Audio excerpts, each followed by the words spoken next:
नमस्कार, live express के फटाफट सफर में आपका स्वागत है। मैं हूं अंजू सिंह। तो अगले आधे घंटे में आपको मिलेंगी देश और दुनिया की तमाम खबरें, वो खबरें जिनका सीधा सरोकार है आपसे, हमसे और पूरी दुनिया से।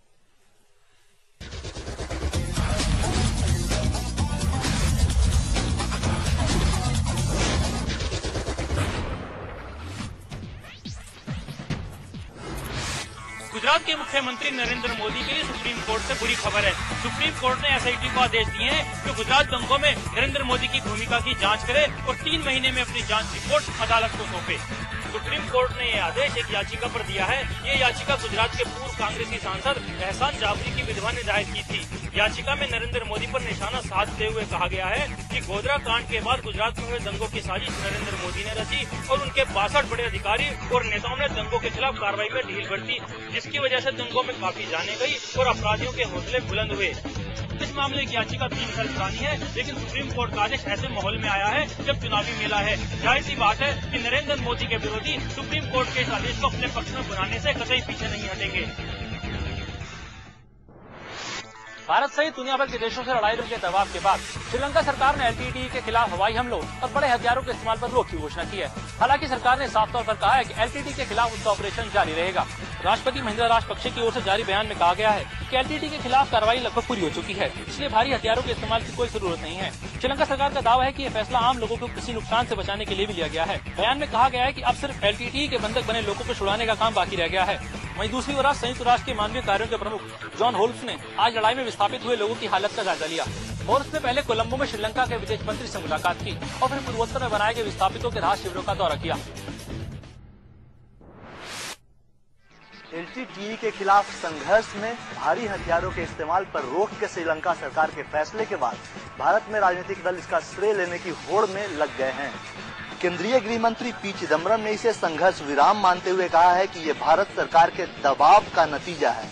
वहीं तमिलनाडु के मुख्यमंत्री एम करुणानिधि, जो आज सुबह संघर्ष विराम की मांग कर भूख हड़ताल पर बैठे थे, उन्होंने श्रीलंका सरकार के फैसले के बाद महज 6 घंटे में ही भूख हड़ताल खत्म कर दी।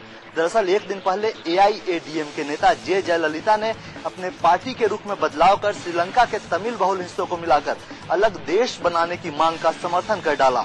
तभी से तमिलनाडु में डीएमके समेत दूसरी पार्टियां दबाव में है। करुणानिधि की जल्दीबाजी में की गई भूख हड़ताल इसी दबाव से निपटने का तरीका था। वहीं बीजेपी ने करुणानिधि के भूख हड़ताल को महज दिखावा करार दिया है। लखनऊ में मायावती ने मुन्ना भाई पर निशाना साधा। उन्होंने संजू बाबा को झप्पी पर आड़े हाथों लिया और कहा कि उनकी पार्टी आपराधिक छवि वालों की झप्पी कबूल नहीं करती। तेज गर्मी और तपिश के बीच लखनऊ के तेलीबाग में बसपा की मुखिया मायावती की रैली में भारी भीड़ थी, जहां माया ने दूसरी पार्टियों के साथ खास तौर पर संजय दत्त को निशाने पर लिया।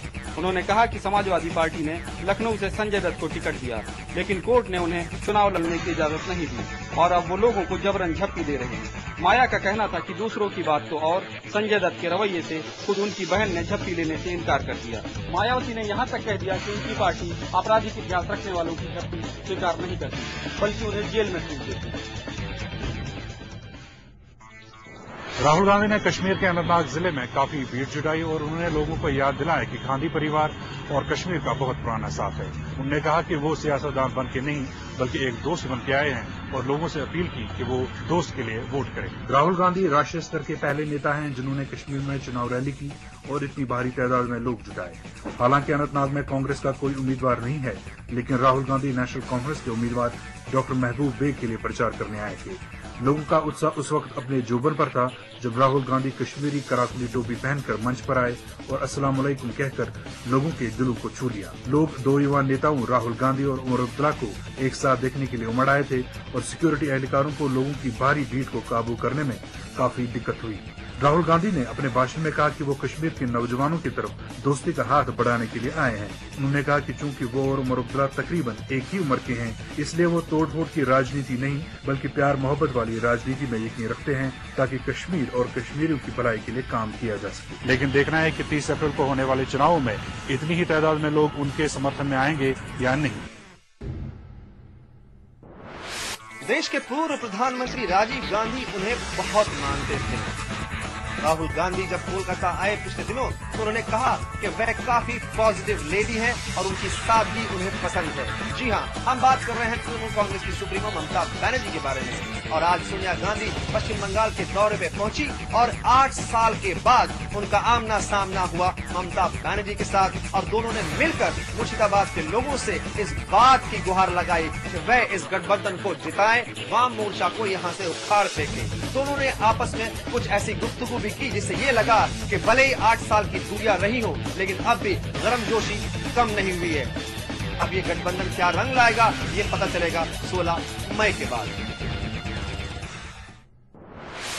राष्ट्रवादी कांग्रेस पार्टी के अध्यक्ष शरद पवार और बेटी सुप्रिया सुले उत्तर पश्चिम मुंबई लोकसभा सीट से कांग्रेस उम्मीदवार प्रिया दत्त के लिए चुनाव प्रचार में पहुंचे। एक बार फिर शरद पवार के निशाने पर थे नरेंद्र मोदी। मुंबई के कुर्ला इलाके में हुए चुनावी सभा में शरद पवार ने मोदी को खूब लताड़ा।